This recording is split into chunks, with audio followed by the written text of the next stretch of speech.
Good morning, everybody. I hope this video finds you well. Title of this video, of course, is Front Row Seat. And in it, I want to talk about the obvious changes in the global society. And those of you who are watching this are like, what the hell is this guy talking about?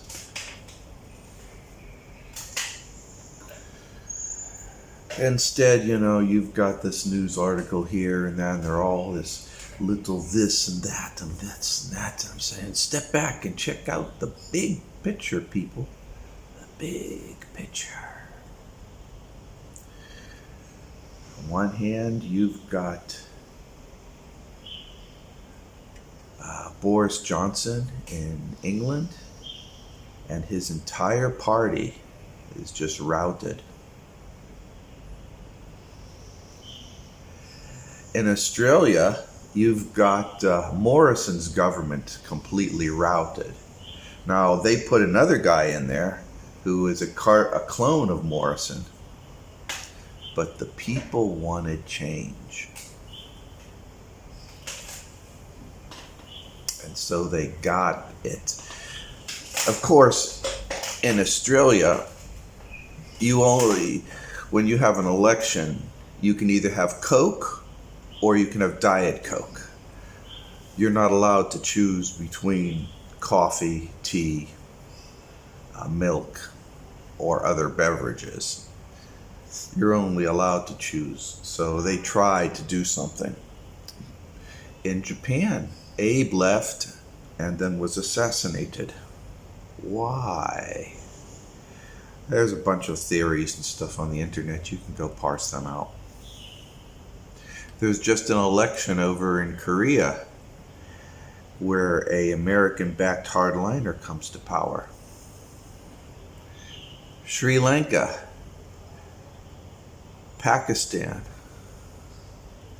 all are undergoing change. What is reported is often not the real case. You just have to look at the general trends. And the general trends are this. In the West is extreme dissatisfaction with the Western leadership. Biden, for instance. Extreme dissatisfaction. Look what happened what's going on in Canada. Look what happened in France. Now, the powers that be, these oligarchs who have controlled the various governments, of course, they don't want to change. So they have control, they've rigged the game. So you're seeing the rigged game play out, and people are reporting on the rigged games.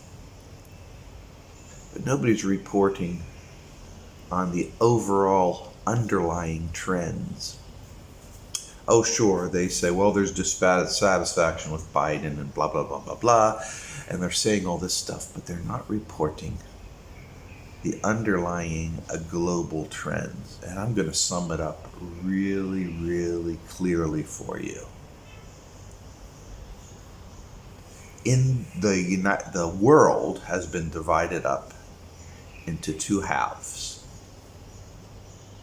You have the blue half, led by the United States, which claims and desires to have a unipolar order, a rules-based order where the United States makes the rules.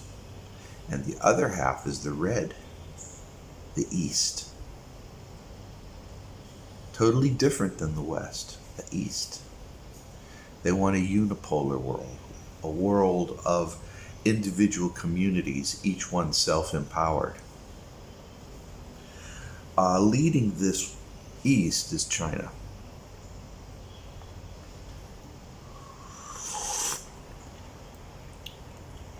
Standing alongside it is Russia.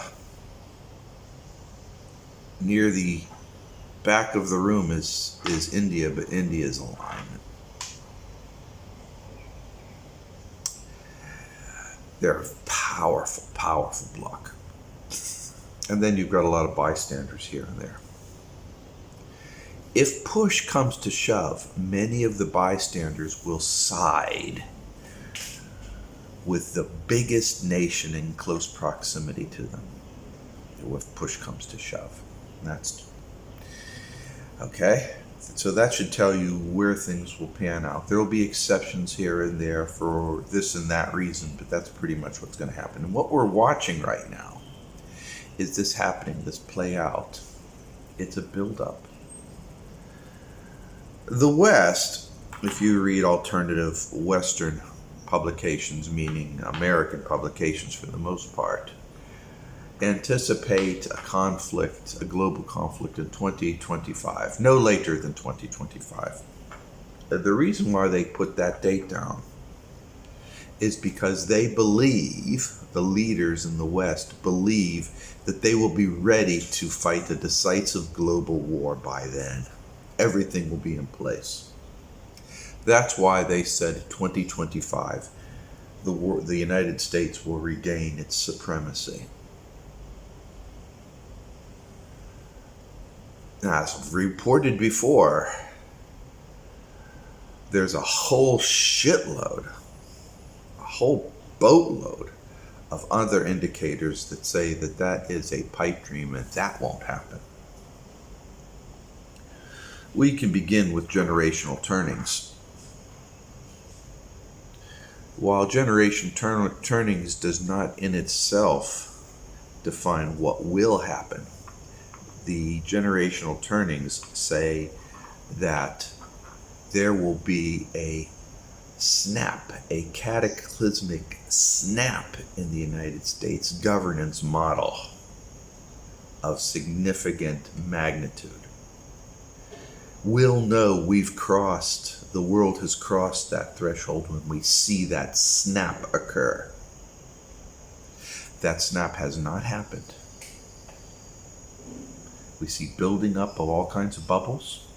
We see shakiness at all kinds of levels. But we haven't seen that snap yet. It's the flip. We haven't seen that yet. The Diego report, the remote viewing effort, and I've written on that on a number of articles, and the funny and interesting thing about that is my top trending article for the last, at least 3 weeks now. Still top trending. And basically in it, people remote viewed 2025. They did this back in 2008, and then again 2012, and the results were the same. Catastrophic die-offs of population. The Western economic GDP crashes to the ground. And the East rises. And there's all kinds of interesting details that you can parse. I've covered that in other subjects. And in fact, I actually did a YouTube video on it that was banned. Funny thing about these banning things, they don't tell you why they ban it. They just ban it.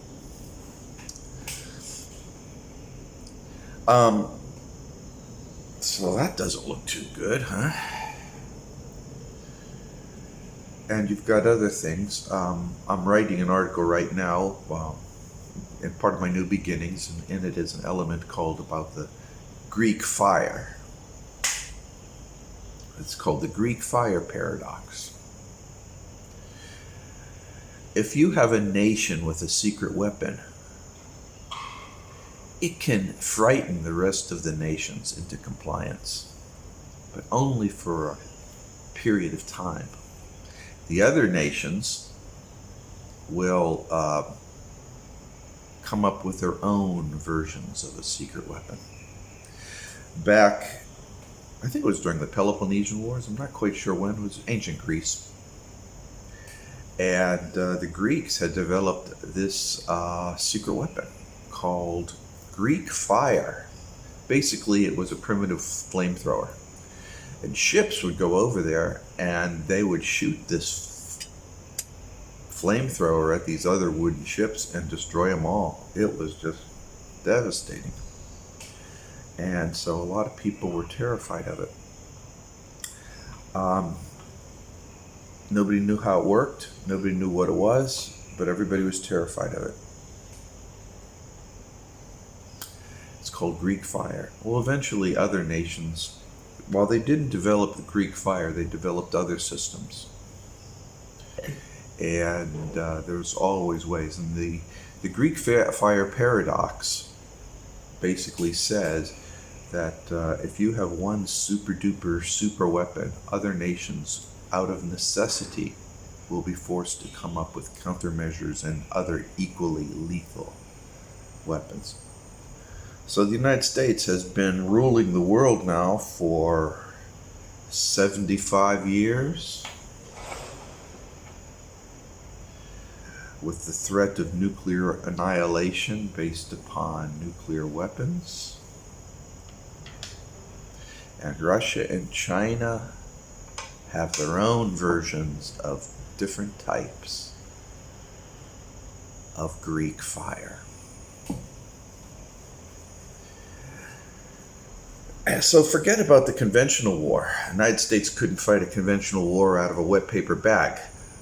But if it starts talking nuclear war, I can tell you for sure, you don't want the Russians or the Chinese secret weapons to be unleashed. Now, we've seen elements of this. We have seen elements of the unleashing of this. We have seen it. Not reported in the West, but it's reported in specific journals in the West, not for public consumption, these obscure little journals, and we see it reported in Chinese and Russian media. But yeah, they do. You know what makes the nuclear submarine so powerful? Do you know why America has so many nuclear submarines? And nuclear submarines equipped with sub-launched ballistic missiles, nuclear bombs. Do you know why? Because for the longest time, nuclear subs could not be detected. We know in 2020 that China demasked the nuclear sub in the South China Sea using satellites and triangulation through airborne craft, and sent a AI-guided robotic bomb to it and blew the front of it off, trying to forced it to rise, and they tried to capture it. Of course, you wouldn't read about this. You heard that America's submarines hit another undersea mountain. That's how it was reported.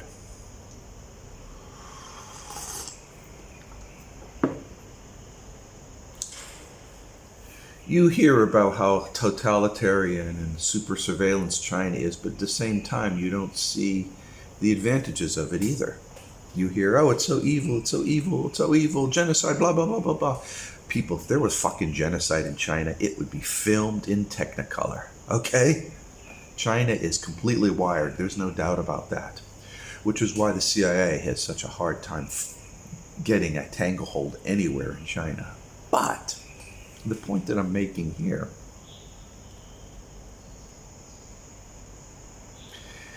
is that because of that, because of how wired it is, absolutely all the NED CIA efforts made by China, or made against China by the United States, fail. They let it go so far, then they capture everybody, kill them. It's like this. Wash and repeat. Everybody's. It's all absorbed by computers, robotic computers. And China has mastered this.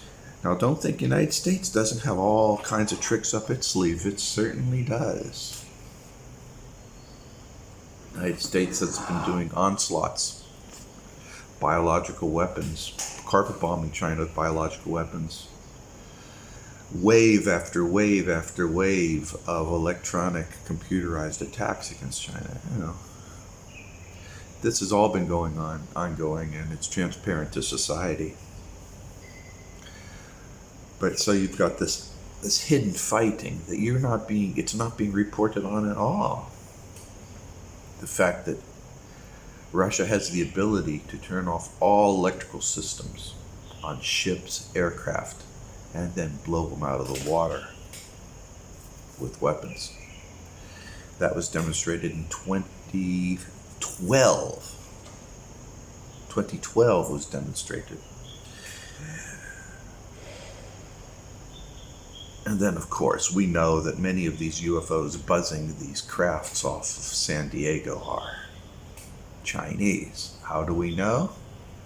Because the versions of them were shown at the Zhuhai Air Show back in 2015, 2017.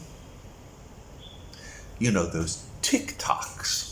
The Tic Tac aircraft that you read so much about. It's a sign of the extraterrestrials. People, Domain doesn't give a rat's ass about American military capability. They have concerns about the environment, but they don't really care about the details. You have to understand and you have to think.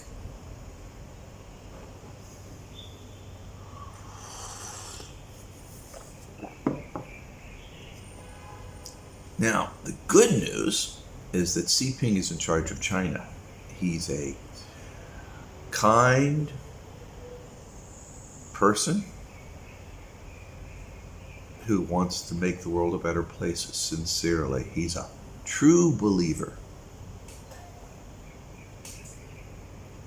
The good news is Putin, no matter what you have to say in the Western media, he is a Orthodox Christian who wants to do the best for his country as it comes out of the rubble of the rampaging of the West. When the fall of the Soviet Union came, the oligarchs out of the West, like George Soros, Bloomberg, all these people, they just looted it. So it's a real mess right now. And it's all of it is a big mess because of the West. He's coming out of that. So you can also think that the good thing is he's a cautious man. He doesn't want to do anything brash or based on emotion. So I think all those are good things.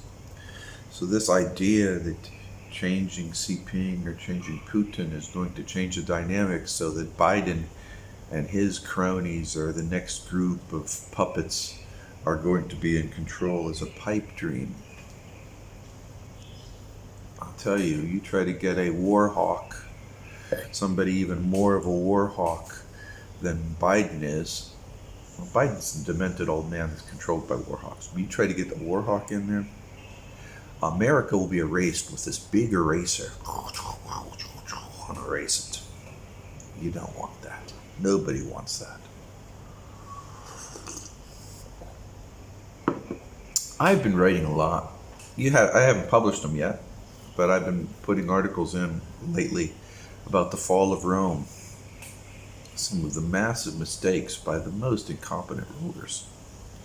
And man, oh man, even though their stories were different, oh God, they so remind me of American corrupt leadership. I mean, they really, really do.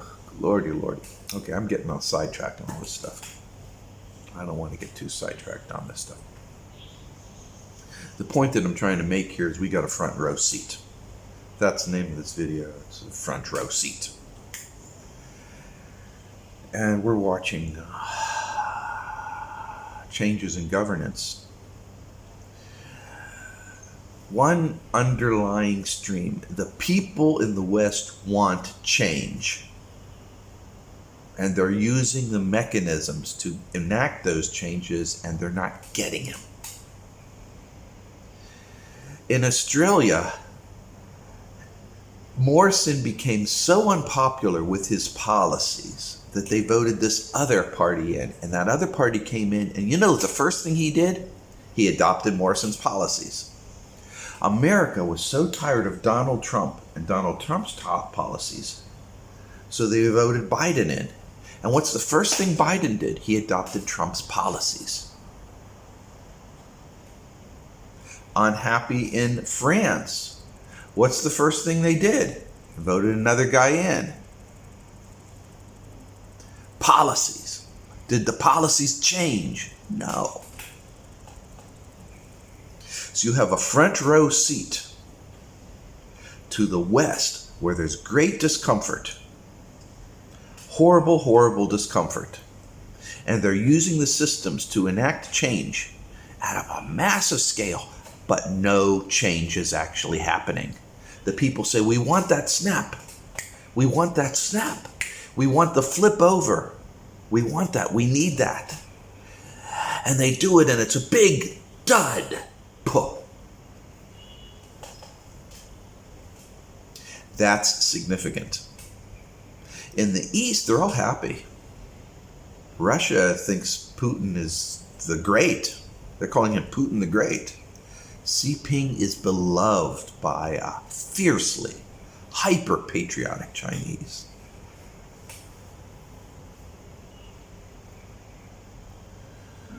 The street cred for China is off the charts. It's very, very high throughout Africa and Asia.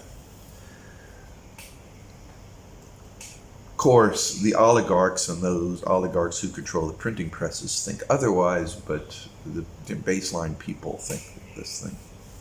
So let's take a look at the whole world now, all right? After this little meandering discussion, I'm going to repeat again. There's a buildup in global society. You have an East and a West. The West wants wholesale change. They're using the systems to enact the change, and they're getting duds. Change is not happening. It's not happening. Tell me where actual change is manifesting. It's not happening. On the East, it's roaring ahead, and everybody's happy. You have these two trends.